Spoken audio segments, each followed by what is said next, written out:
Porsche has announced the Macan EV, so I thought I would give you my rather belated views just to add to the cacophony of noise about this new car.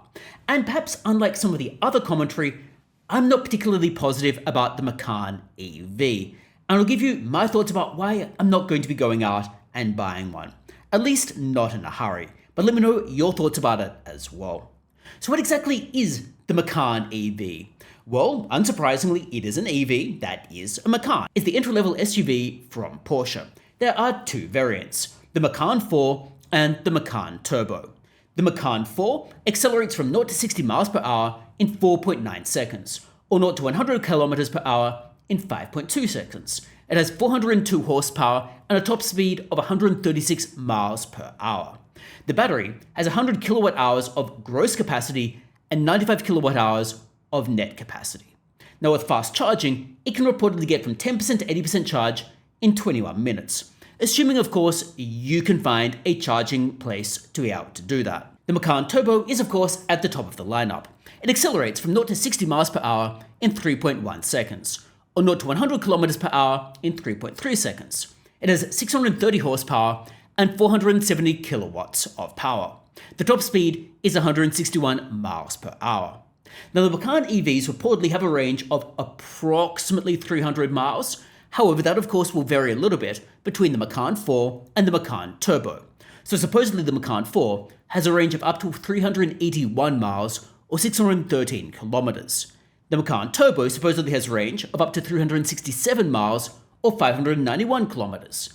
Real-world range, however, is likely to be rather different and impacted by things such as how cold it is, as many people have found out in the United States recently, or how warm it is, as many other people in other hot locations also find out when they're trying to run the air conditioning, or how many hills are in the location, which also seems to affect range. Myriad factors appear to eat into the range that has been reported. Nevertheless, it appears to offer reasonably standard range for the EV segment. So, with the overview out of the way, what are my thoughts? Well, my thoughts are decidedly meh. The Macan 4 is priced slightly below the existing Macan GTS with the internal combustion engine, and the Macan Turbo is priced slightly above. However, I would probably take the GTS over both of them. And the reason is effectively because the GTS appears to be better value, more versatile, and probably more useful if you're in any location where you're ever going to be doing a road trip or carrying anything particularly heavy. Now, of course, the Macan 4 or the Macan Turbo might be fine for just running around the city.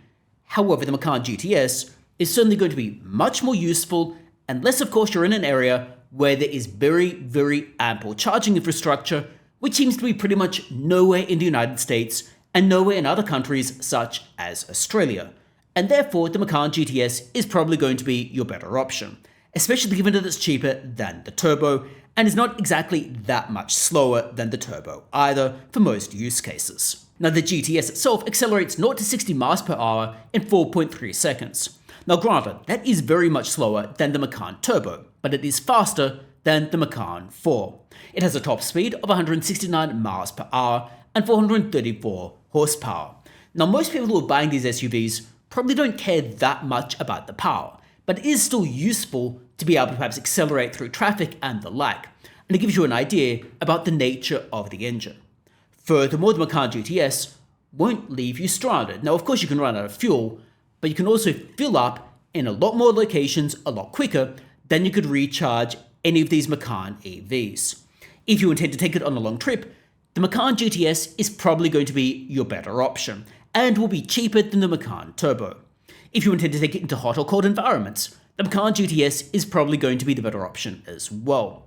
The Macan GTS is going to be more versatile for most purposes. The Macan GTS also could potentially hold value slightly better. And there are a couple of reasons for this. Now, of course, Porsche is trying to phase out internal combustion engines. How that affects value remains to be seen a little bit. After all, when the internal combustion engines are phased out, maybe those types of cars, particularly the SUVs, aren't going to be particularly well loved. However, as the internal combustion engines are phased out, and people still want Porsches but don't want an EV, maybe things like the Macan GTS might have some price support. But in any case, the big problem is charging infrastructure and developments in EVs. charging infrastructure simply is not there in many countries, including the United States and Australia. And this alone means the EVs are going to have a more limited market than many of the internal combustion engines. The other issue with EVs is technology is rapidly evolving, and therefore what you buy with the EV now could easily be outmoded in the near future, particularly as charging speeds increase and range increases. And therefore, people don't really want to be stuck with an EV that at one time had a range of 300 miles, and now, 5 years on, the range has probably gone down to 200 miles, when a new EV can come up with dramatically more than that. These older EVs are going to lose value quite badly as technology improves. Now, internal combustion engines also see improvements in technology. However, at this point, those improvements are more incremental and are not so dramatic that they affect your ability to actually use the vehicle. For example, an older Cayenne or an older Macan is obviously going to be worse than the newer iteration. However, you can still fill it up, you can still take it on a longer trip, you can still do a lot of the things you could do with that newer car, even if it is slower and the technology is a little bit less good. By contrast with an EV, the changes in technology fundamentally impact your utility from the vehicle, and therefore they fundamentally impact the cost of that vehicle.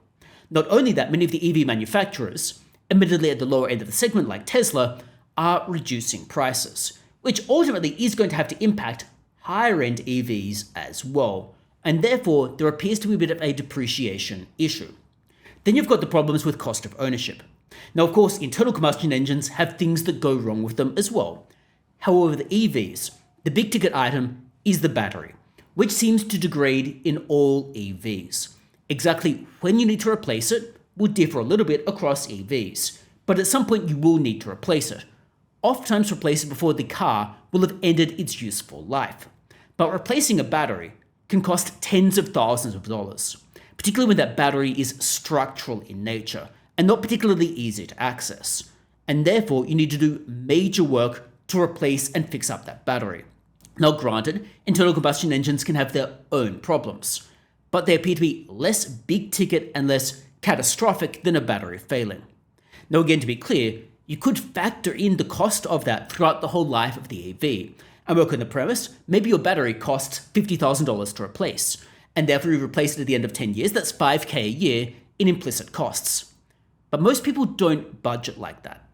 They budget around normal usage rather than planning for these big ticket items. So they're not going to put away $5,000 a year for that battery, rather they're going to be hit with a $50,000 bill and then get sticker shock, and then the car will simply not be usable at that point. That is the more likely scenario, and that is part of the problem with batteries at the moment that some people are seeing. The batteries don't necessarily have the best longevity. Now, of course, it could remain to be seen and Porsche could prove us all wrong. Maybe the batteries have a better, longer useful life than had been the case with other EVs. Maybe it is the case that those concerns aren't warranted. But I don't personally want to take the risk. I'm sure that many EV users might tell me that I'm wrong about this. But I don't necessarily want to take the tail risk, the possibility that I'm one of those non-trivial numbers of people that runs into that problem and needs to get rid of a battery and replace the battery out of warranty. It's simply not an expense I want to risk having to pay. Even if that risk is not necessarily the largest, it's a large risk in monetary terms. Then you add on to this whether or not the Macan EV is actually really very good value. Personally, I wonder whether I just buy a Tesla Model Y instead. Because if these EVs are going to depreciate, and also with the Model Y being cheaper, it might make more financial sense. It clearly is a different brand, it clearly is of a different level of premium quality. However, the Model Y is not awful. It kind of looks nice enough on the inside, it's perfectly functional, it's hardly an ugly car, and the materials are nice enough.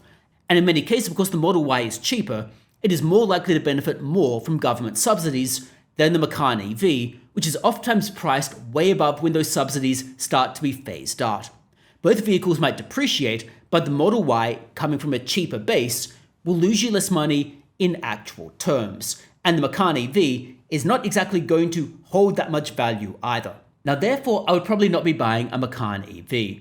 If I were to do so, I'd maybe look at the Macan 4, because both of them I think are going to depreciate. I don't think this particular Macan Turbo is really going to hold terribly much value, unlike some of the other turbos, and therefore I'd probably just go with the cheapest iteration. Even then, I'd probably just be avoiding this car. But do let me know your thoughts about the Macan EV. Maybe you think that I'm just completely wrong. Maybe you think I'm right. Let me know what you think about it in the comments below.